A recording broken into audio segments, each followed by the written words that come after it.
আসসালামু আলাইকুম ওয়া রাহমাতুল্লাহ। আরআরবি আরাকান বাংলা নিউজে আপনাদের স্বাগতম। সঙ্গেই থাকছি আমি আয়েশা। আজ 8 এপ্রিল 2025। রোহিঙ্গাদের ফেরাতে আরাকান আর্মির সঙ্গেও বসবে বাংলাদেশ, খলিলুর রহমান। আগামী ঈদ যেন রোহিঙ্গারা মিয়ানমারে করতে পারেন সে লক্ষ্যে প্রত্যাবাসন প্রক্রিয়া এগিয়ে নেওয়া হচ্ছে বলে জানিয়েছেন প্রধান উপদেষ্টার high representative doctor Khalilur Rahman. মঙ্গলবার 8 এপ্রিল রাজধানীর বেইলি রোডের ফরেন সার্ভিস একাডেমিতে এক প্রেস ব্রিফিংয়ে তিনি কথা জানান। তিনি বলেন, মিয়ানমারি উপপ্রধানমন্ত্রীর সঙ্গে আমার আলোচনা হয়েছে।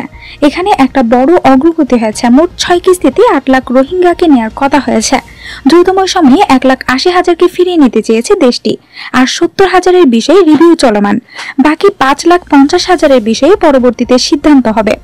প্রত্যাবাসন প্রক্রিয়াকে গতিশীল করতে আরাকান আর্মির সঙ্গেও যোগাযোগ রাখা হচ্ছে জানিয়ে তিনি আরও বলেন, প্রত্যাবাসনের কিছু প্রক্রিয়া সম্পন্ন করার পর প্রথম ধাপের রোহিঙ্গাদের মিয়ানমারে ফেরানো হবে। এ বিষয়ে আলোচনা চলছে আরাকান আর্মির সঙ্গে। আরও রোহিঙ্গাদের ফিরিয়ে নিতে চাই। দ্রুততম সময়ে ফেরানোর ব্যবস্থা হবে বলেও জানান তিনি আরও বলেন, রোহিঙ্গা প্রত্যাবাসনের সঙ্গে আরাকানের শান্তি শৃঙ্খলা ওতপ্রোতভাবে জড়িত। তবে প্রত্যাবাসনের পর রোহিঙ্গারা যাতে কোনো সমস্যায় গিয়ে না পড়েন সে বিষয়েও সর্বোচ্চ সতর্কতা অবলম্বন করা হচ্ছে বলেও জানান প্রধান উপদেষ্টার হাই রিপ্রেজেন্টেটিভ। তিনি বলেন, রোহিঙ্গাদের নিরাপত্তার বিষয়টিও দেখতে হবে।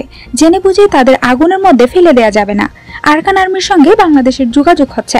জাতিসংঘ এখানে মধ্যস্থতা করছে।